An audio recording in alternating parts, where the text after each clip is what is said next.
ગુરુ માતા સુદીક્ષાજી સાત સંગાથજી પ્રેમથી બોલજો ધન્ય નિરાકારજી। આજે આપણે ગર્ભ નિષિદ્ધ સાર માટે જાણીએ। મનુષ્યનું શરીર પૃથ્વી, જળ, અગ્નિ, તેજ, અગ્નિ, વાયુ અને આકાશ આ પાંચ મહાભૂતોનું બનેલું છે। શરીરમાં જે ઠોસ ભાગ છે તે પૃથ્વી છે સમજો, ને જે પ્રવાહી ભાગ છે તે જળ છે સમજો, ને જે ગરમી છે તે અગ્નિનો ભાગ છે સમજો, ને જે શ્વાસ વગેરે જે છે તે વાયુને સમજો, અને ખાલી જગ્યા છે તે આકાશ સમજો। તેમાં પૃથ્વીનું કામ શરીરને ધારણ કરવાનું છે, જળનું કાર્ય તેને એકત્ર રાખવાનું છે, અગ્નિનું કાર્ય તેને પ્રકાશ આપવાનું છે, વાયુનું કાર્ય તેમાં ગતિ પહેરવાનું કરે છે, અને આકાશનું કાર્ય ખાલી જગ્યા આપવાનું છે।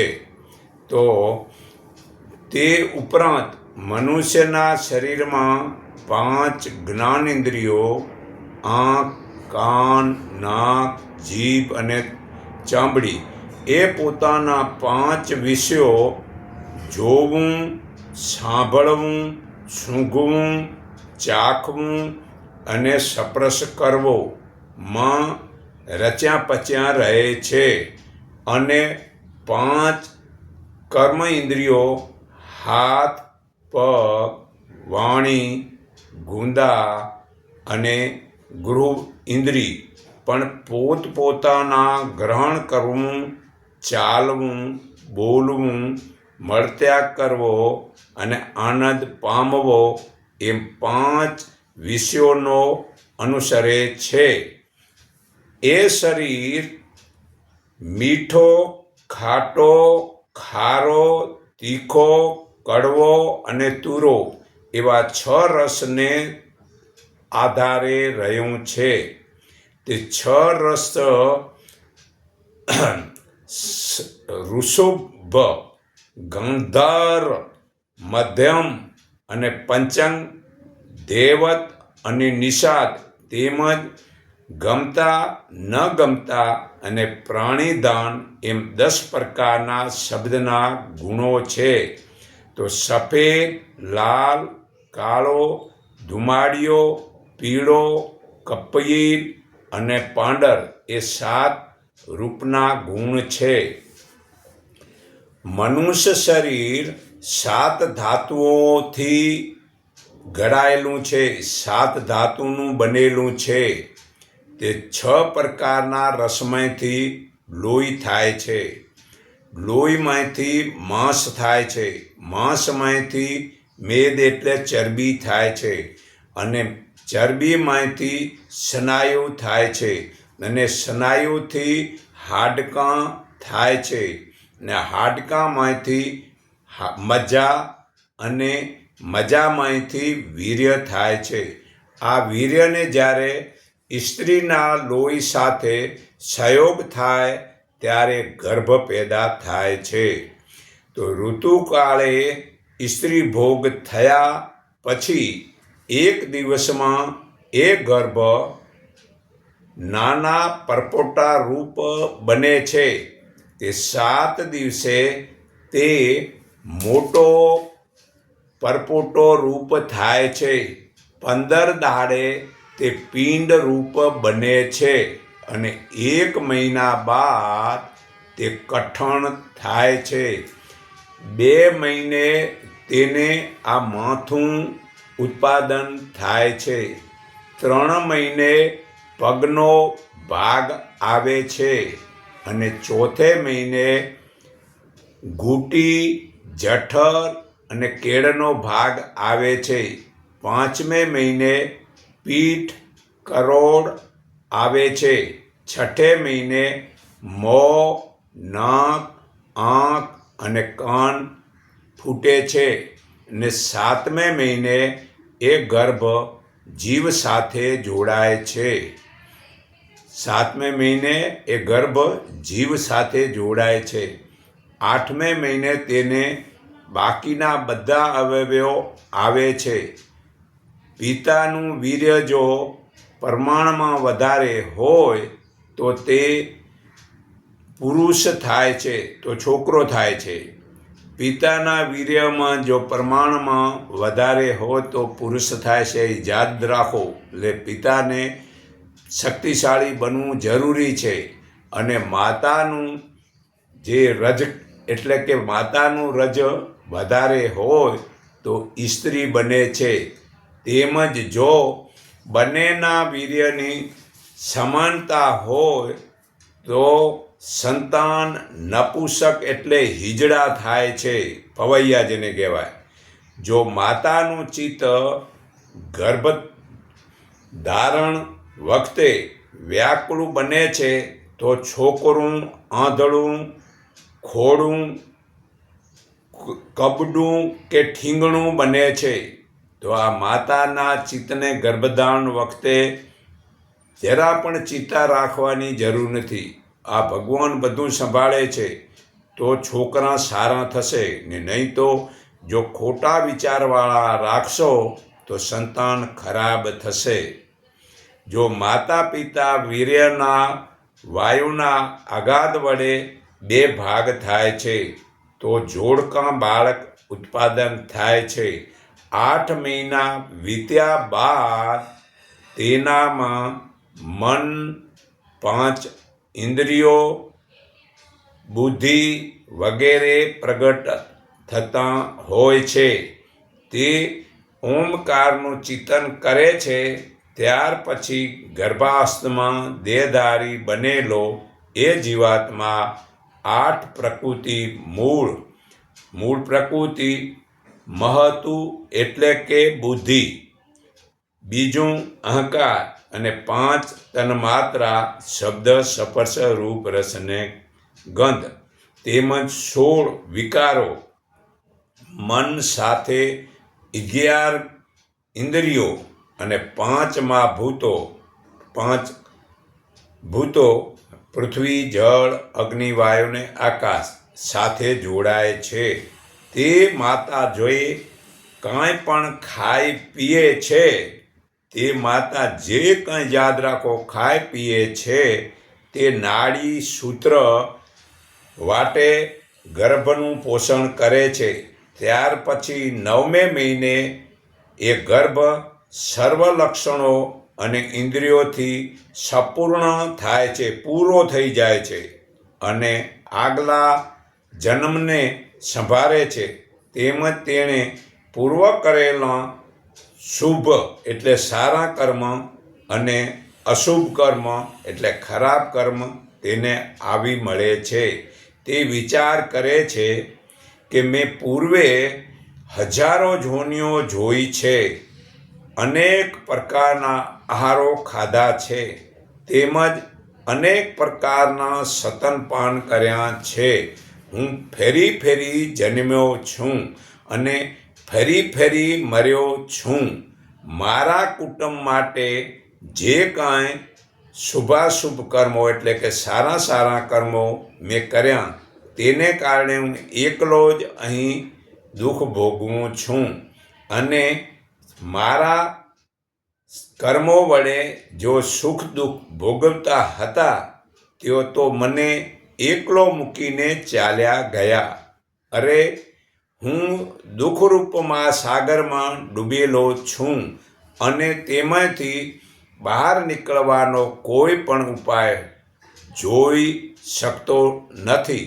જો હું આ ગર્ભવાસમાંથી બહાર નીકળીશ તો હું પાપનો નાશ કરનાર અને મુક્તિરૂપ ફળ આપનાર પરમાત્માનું શરણ જઈશ.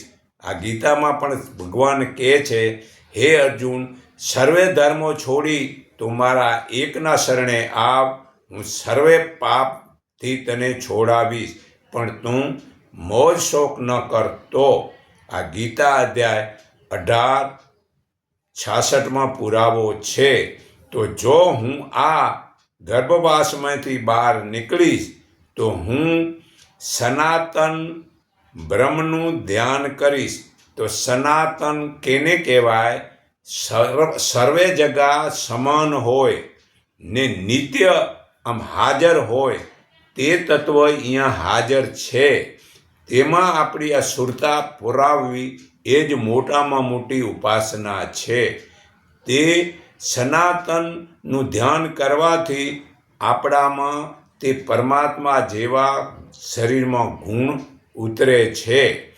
તો પછી જ્યારે તે જોનીના દ્વાર આગળ આવે છે ત્યારે ભીસાઈ જઈને અત્યંત મોટા દુઃખથી પીડાય છે. તે જેવો જન્મે છે તેવો તરત જ તેને વૈષ્ણવ વાયુનો સ્પર્શ થાય છે, એટલે માયાનો વાયુ સ્પર્શ થાય છે. તેની જન્મ મરણની યાદ શક્તિ જતી રહે છે. સમૃદ્ધિ મતલબ ભૂલી જાય છે, બધું જ ભૂલી જાય છે. અને તેણે પૂર્વે કરેલા સારા કર્મોને પણ તે જાણતો બંધ થઈ જાય છે. એ શુભાશુભ કર્મોનો પણ તે જાણતો બંધ થઈ જાય છે, ભૂલી જાય છે. અને દેહને શરીર કહેવાનું કારણ કે છે 3 અગ્નિઓ વિના આશ્રય રહે છે. પહેલો જ્ઞાન અગ્નિ, બીજો દર્શના અગ્નિ અને ત્રીજો કોષ્ઠા અગ્નિ. તેમાંનો કોષ્ઠા અગ્નિ અનાજ, પાન અને ચાટેલા તેમજ ચૂસેલા પદાર્થોનું પાચન કરે છે. દર્શના અગ્નિ રૂપોનું દર્શન કરે છે. તે જે જ્ઞાની છે તે આ પરમાત્મા અહીંયા જ છે એનું દર્શન કરે છે. અને મૂર્ખા તે જડ મૂર્તિના દર્શન કરવા જાય છે. આવું ક્યાંય પણ ગીતા, ઉપનિષદ, વેદમાં બતાવેલું નથી. અને મૂર્ખા તે જડ મૂર્તિને જોવાનું છોડતા જ નથી. અને સંપ્રદાયવાળા પોતાની એ જડ મૂર્તિની કોઈ સમાધિ કે બેઠાની મૂર્તિ કે કોઈ ઊભાની મૂર્તિને જ દર્શન કરાવે છે. ને તે મૂર્તિ દ્વારા કોઈને પણ 1 રૂપિયો ફાયદો થતો નથી. તો અને જ્ઞાન અગ્નિ શુભાશુભ કર્મોને જણાવે છે. તો શરીરમાં યજ્ઞ ચાલી રહ્યો છે. શરીરમાં જ યજ્ઞ ચાલી રહ્યો છે. તે આ પ્રમાણે છે. યજ્ઞના 3 અગ્નિઓ અવાહનીય, ગાર્હપત્ય અને દક્ષિણા અગ્નિ.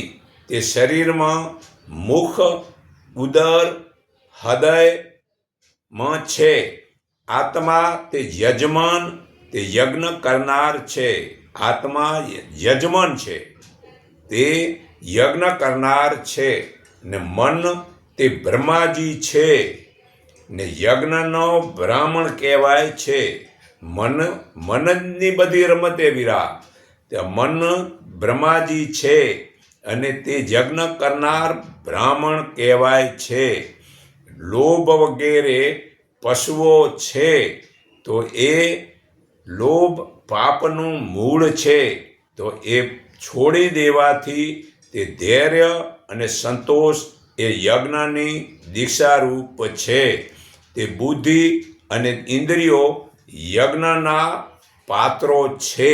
બીજા વાસણની કાંઈ જરૂર નથી. આ ગીતા અધ્યાય 4 શ્લોક 33માં કહ્યું છે, હે અર્જુન, દ્રવ્યમય યજ્ઞ એટલે ધનના વડે જે યજ્ઞ કરતા જ્ઞાન યજ્ઞ ઉત્તમ છે.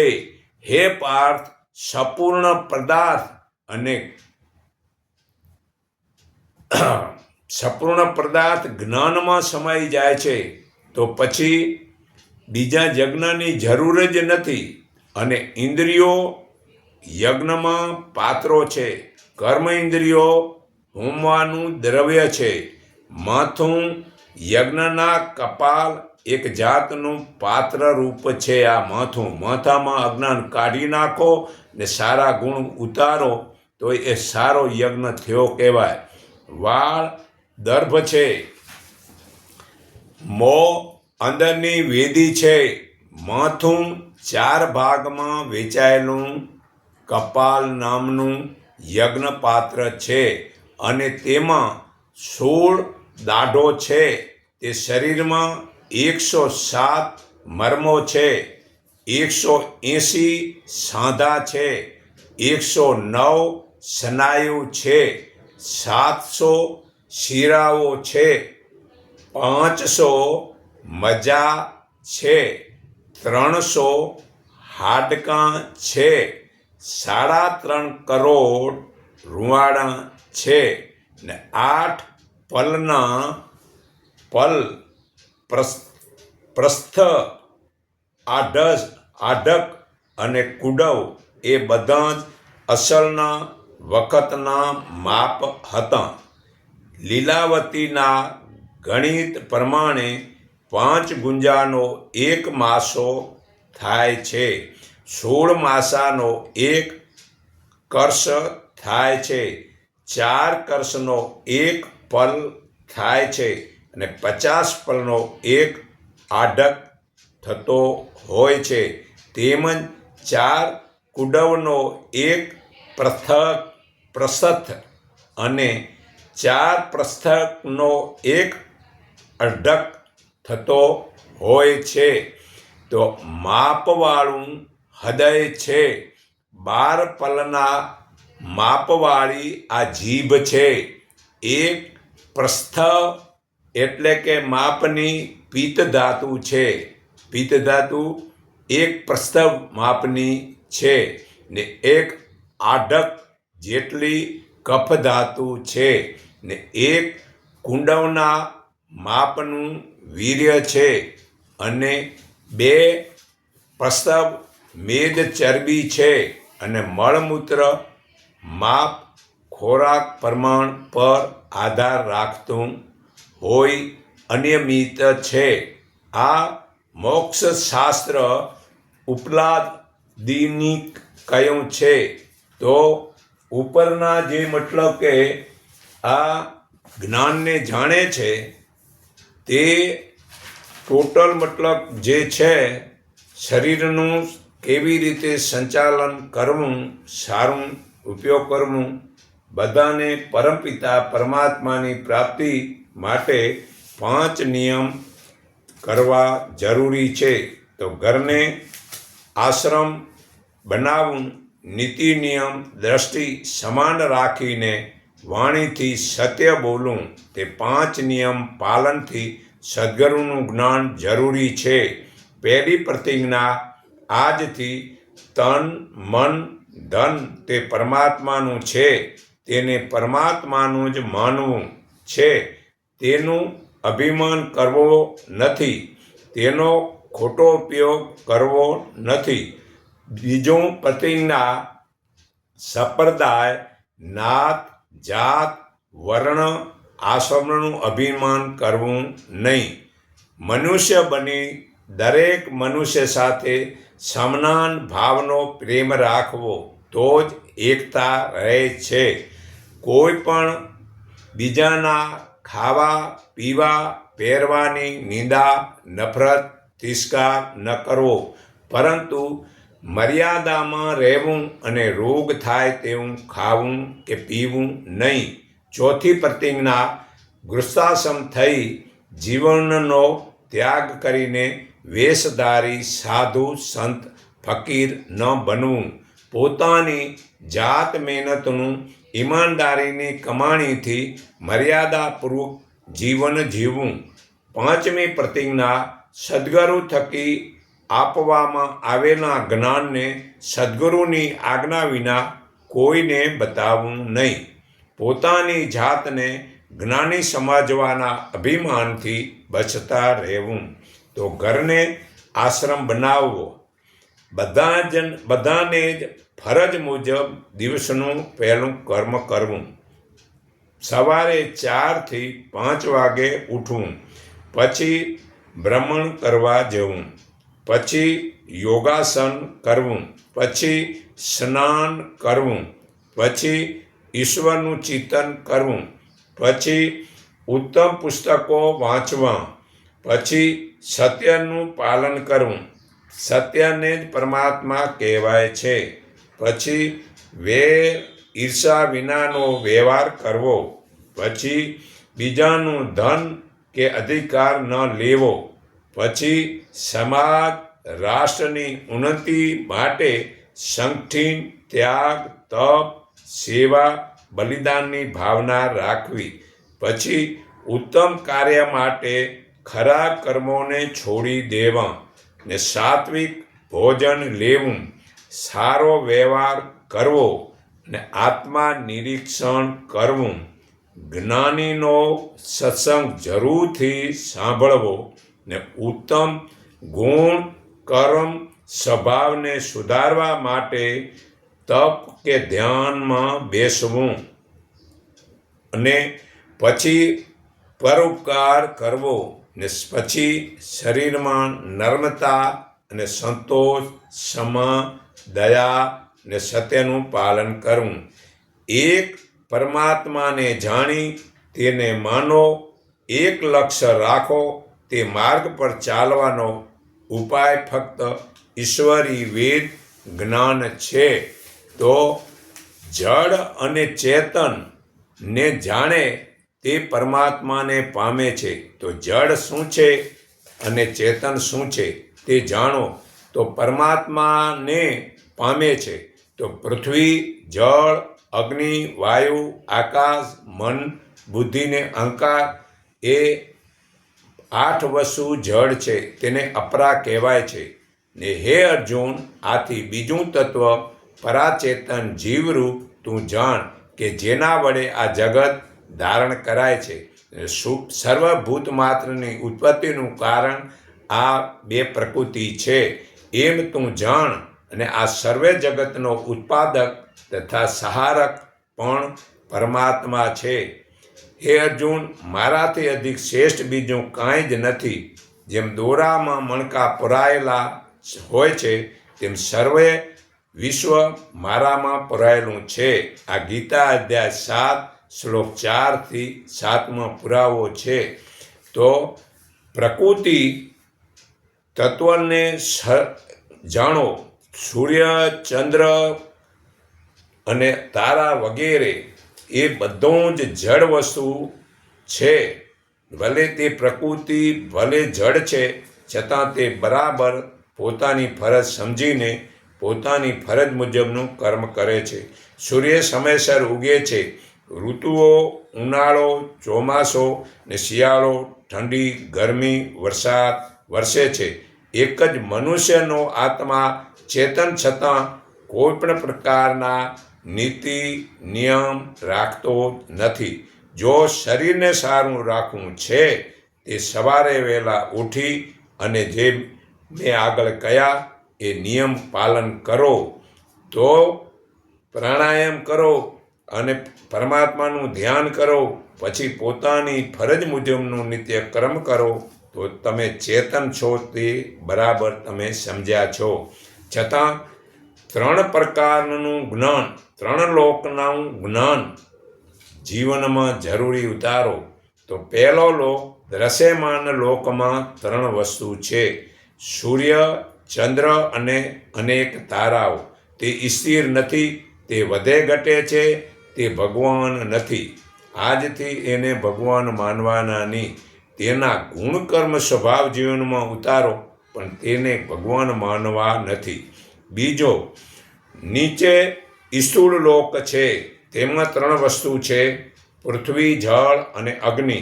તે 3 સ્થિર નથી, તે વધે ઘટે છે, તે ભગવાન નથી.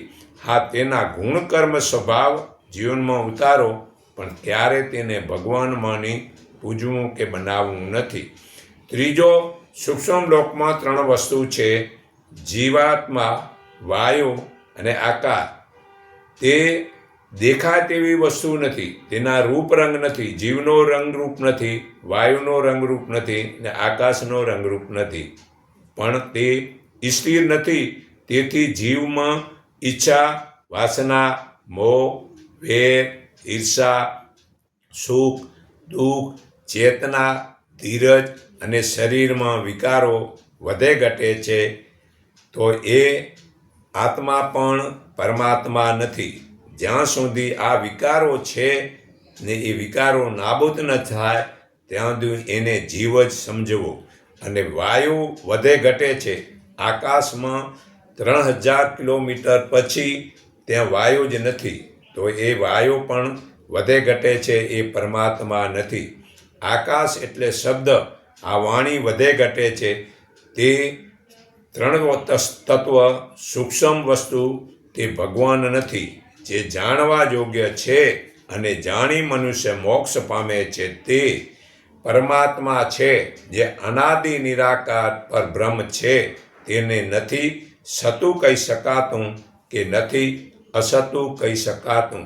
તેને સર્વ તરફ હાથ પગ છે, સર્વ તરફ આંખ છે, સર્વ તરફ મસ્તક અને મુખ છે, તે સર્વ બાજુ કાન છે. લોકમાં સર્વ જગામાં વ્યાપીને તે રહેલ છે. તે ભૂતોની બહાર અને અંદર પણ છે. તે સ્થાવર અને જંગમમાં પણ છે. તે જોવાને અસંભવ છે, કારણ કે તે સૂક્ષ્મ છે. તે પાસેમાં પાસે છે અને દૂરમાં દૂર છે. તો આ પરમાત્મા એ આવું શરીર દીધું છે. તો આ શરીર વડે પરમાત્માનું શરણ સ્વીકારી લો અને સાચી આ શરીરના ગર્ભમાંથી ફેરીને જન્મ થાય તેવું આચરણ કરો. આ પ્રતિજ્ઞા પાલન કરો તો નવો જન્મ નહીં થાય ને નહીં તો વાર માના જન્મમાં દુઃખ ભોગવું પડશે. તો હું સર્વના હૃદયમાં રહેલા પરમાત્માને હું મારા હૃદય ભાવથી નમન કરું છું કે એકને ઓળખો, એકને માનો, એક સંગઠી બનો. એટલું કહી હું મારી વાણી વિરામું છું.